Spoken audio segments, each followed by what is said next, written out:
जय श्री राम। बहुत स्वागत आपका आपके अपने बेहद खास कार्यक्रम में। मैं हूं आपके साथ आचार्य राज मिश्रा। धन त्रयोदशी वो दिन जिस दिन समुद्र का मंथन किया गया और वासुकी को रस्सी बनाया गया और भगवान ने मंदराचल पर्वत को मथनी बनाया गया और भगवान विष्णु ने स्वयं कश्यप अवतार लेकर के और समुद्र मंथन का प्रयास किया। देवताओं को अमृत प्राप्त हुआ और माता लक्ष्मी का प्रादुर्भाव हुआ। धन्वंतरी ऋषि अमृत कलश लेकर के स्वयं उत्पन्न हुए, जिसके उपलक्ष्य में हम लोग मनाते हैं धन त्रयोदशी। इस दिन माता लक्ष्मी का, क्योंकि जन्म दिवस भी होता है, माता लक्ष्मी का इस दिन प्रादुर्भाव हुआ है, उनका जन्म हुआ है, धन्वंतरी ऋषि का प्रादुर्भाव हुआ है। तो इस दिन हम माता लक्ष्मी का आवाहन शुरू करते हैं और इसी दिन से प्रारंभ होता है वो त्रिदिवसीय, जो 3 दिवसीय लक्ष्मी पूजन है। 5 दिवसीय स्पेशली यमघट जिसको कहा जाता है वो प्रारंभ होता है। तो आज ही के दिन से हम लक्ष्मी का आराधना अपने घर में करते हैं। आज के दिन जो बर्तन खरीद करके लाए जाते हैं, उन्हीं बर्तन को दीपावली के पूजन में प्रयोग करना चाहिए। लोग स्वर्ण आभूषण इत्यादि खरीद करके लाते हैं, चांदी का बर्तन इत्यादि खरीद करके लाते हैं। देखिए, ऐसा शास्त्र में वर्णन नहीं है कि हम स्वर्ण आभूषण या सोने की कोई चीज खरीदें या हम चांदी की कोई चीज खरीदें। जो भी आपकी इच्छा है, क्यों इसको खरीदने की प्रक्रिया प्रारंभ हुई।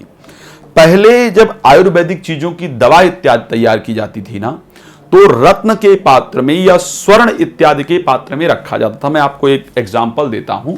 आप लोगों ने बहुत सुना होगा कि कोई बड़े आदमी हैं, उनकी पत्नी 5 लाख के कप में चाय पीती हैं।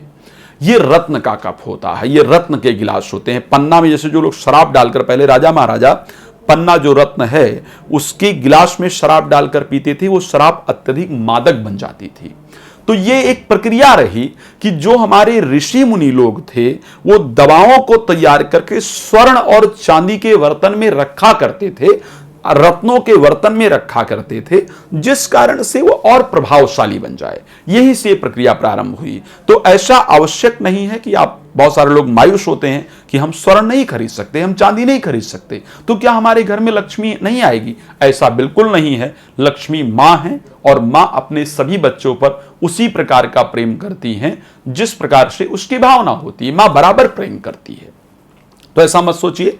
बर्तन कोई खरीद करके ला सकते हैं। सफाई के लिए इस दिन झाड़ू इत्यादि खरीद करके जरूर लाया जाना चाहिए। इसी दिन से जो दीपावली की सफाई है उसको प्रारंभ की जाती है। झाड़ू इत्यादि खरीद करके जरूर लाना चाहिए आपको घर में, वो बहुत लाभप्रद होता है। और ध्यान रखिए, झाड़ू खरीद करके लाइए और उसको घर के ईशान कोण में उठा करके रखिए।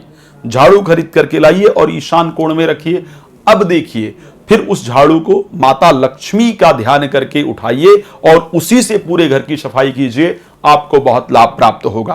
तो धन त्रयोदशी कब है? 23 यानी 23 तारीख को धन त्रयोदशी तिथि है। 22 तारीख को शाम को 6:30 पर प्रारंभ होगी। 23 तारीख को 6 बजे तक शाम को रहेगी। तो हमें 23 तारीख को, क्योंकि उसी दिन यम द्वितीया भी, वो नरक चतुर्दशी भी है, तो हम उस पर भी बात करेंगे। तो करना है, खरीदारी के लिए आपका जो समय होगा वो 10:40 से लेकर के 12:44 तक दिन में धनु लग्न होगी। इस टाइम पर खरीदारी करना लाभप्रद होगा। मीन लग्न होगी 3:59 से 5:23 तक शाम को। इस समय पर खरीदारी करना आपके लिए शुभ होगा।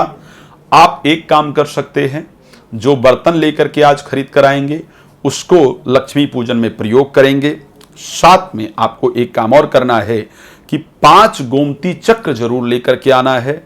उसको एक लोटे में डाल करके उसमें अन्न भर करके एक लाल कपड़ा लेकर के उसके ऊपर बांध करके, कोई सिक्का वगैरह पैसा उसमें रख दें, लाल कपड़ा बांध करके उसमें श्रद्धा से लेकर के लक्ष्मी जी का स्मरण करके और अपनी तिजोरी में या जो अलमारी इत्यादि रखा है वहां पर स्थापित कर दीजिए।